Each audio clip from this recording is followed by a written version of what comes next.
안녕하세요. 건강한 의사 설휘훈입니다. 오늘은 안면마비에 대해서 알아보도록 하겠습니다.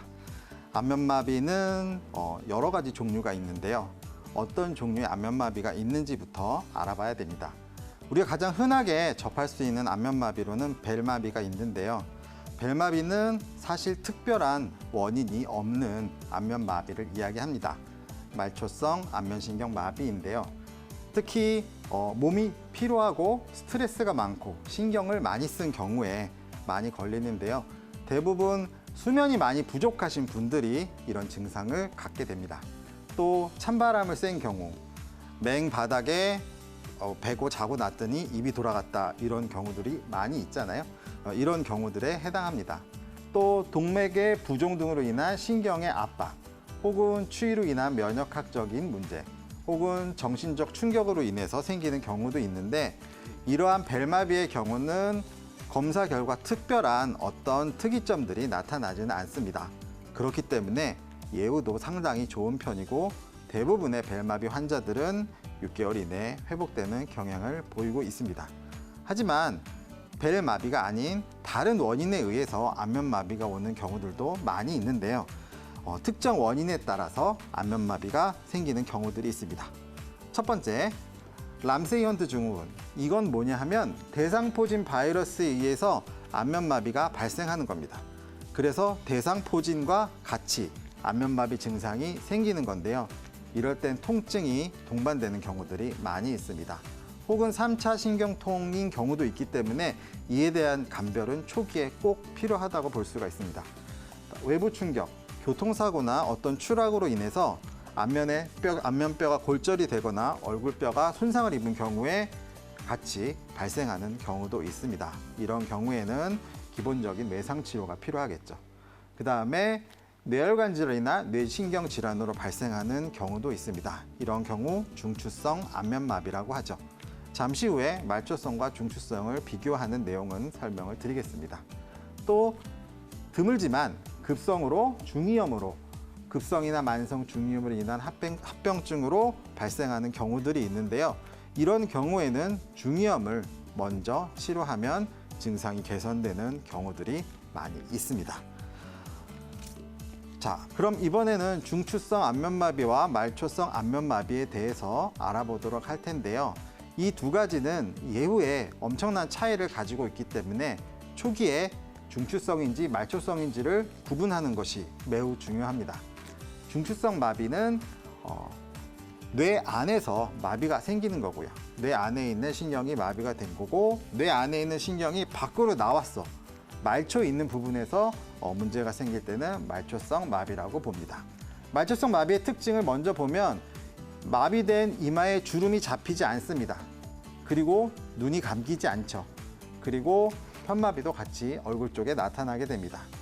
중축성 문제는 이마에 주름이 잡히지가 않아요. 이마의 주름을 잡을 수가 있고, 또 팔다리가 마비되는 뇌졸중의 증상을 동시에 보이게 됩니다. 눈을 가지고 구분을 해보면 말초성 마비는 눈을 감기 어렵지만 눈알을 움직일 수가 있는 대신에 중추성 마비는 눈을 감을 수 있지만 눈알을 움직이기 어려운 경우가 있습니다. 이런 경우에는 바로 병원에서 응급으로 검사를 하고 치료를 받으셔야 되겠죠. 자, 그렇다면 안면마비 중에서 예후가 좋지 않은 안면마비는 어떤 증상들이 있을까요? 첫 번째, 증상 초기부터 완전하게 마비가 되는 경우들이 있습니다. 그렇기 때문에 회복기도 훨씬 오래 걸리게 되겠죠.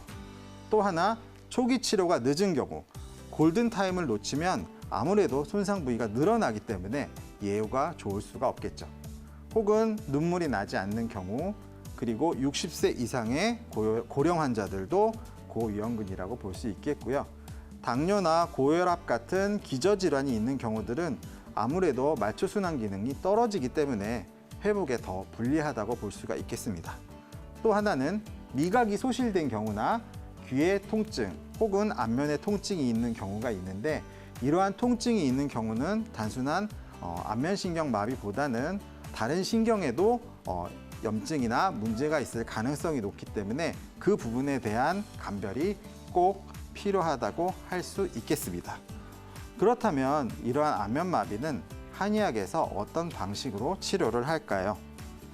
기본적으로 침 치료를 하게 됩니다. 침 치료의 방식에는 여러 가지가 있는데요. 침 치료의 방식에서 기본적으로 순경치열법에 따라서 안면 부분에 많은 부분을 해당하고 있는 조경명 위경이나 수양명 대장경의 혈자리를 위주로 침 치료를 하면 긍정적인 반응을 낼 수가 있겠습니다.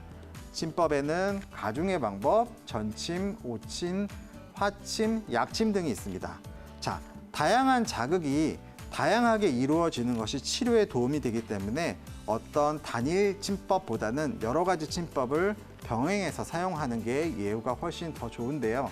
전침은 마비된 상태와 긴장도에 따라서 헤르츠를 조정해서 사용하게 될 거고요. 온침이나 화침은 침 치료의 자극에 열 자극을 추가로 더해주는 내용이 될 것이고, 약침은 직접 약물을 주입하게 되는 것입니다.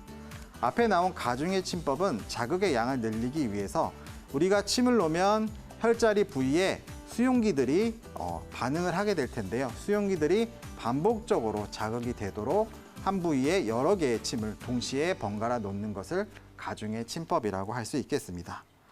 뿐만 아니라 추나 치료도 도움이 될 텐데요. 추나 치료를 통해서 불균형한 골격을 바로잡아줘 전신의 기능을 회복하는 것이 안면마비 치료의 회복에 매우 큰 도움이 됩니다.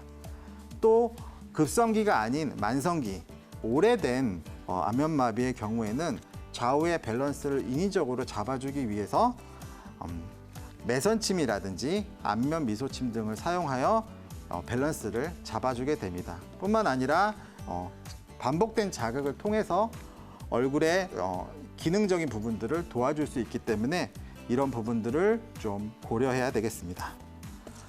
그리고 안면마비 같은 경우들은 재발의 가능성이 높거든요. 그렇기 때문에 항상 고민을 하게 되는데 너무 걱정하실 필요는 없습니다. 안면마비 자체가 재발이 잘 되는 편이고요. 그렇기 때문에 발병 초기에 빠른 진단과 신속한 치료가 필요하다고 볼 수 있겠습니다. 개개인의 증상과 원인에 따른 맞춤이 필요한 질환이 특히 안면마비가 될 테고요. 말초성 안면마비뿐만 아니라 중추성 안면마비도 조심스럽게 치료를 해야 됩니다. 그렇기 때문에 1차적으로는 병원에서 정확한 진단 이후에 한방치료를 병행하게 된다면 재발률은 현저히 떨어지는 결과를 보인다고 할 수 있겠습니다. 2020년 10월부터 뇌졸중 후유증과 안면마비에 대한 처방의료보험이 시행될 예정입니다. 이제 보험의 혜택을 통해서 더 많은 분들이 한방치료를 접하실 수 있기 때문에 여러분들의 많은 기대와 저희들의 준비가 필요하다고 할 수 있겠습니다. 이상으로 건강한의사 설휘훈이었습니다.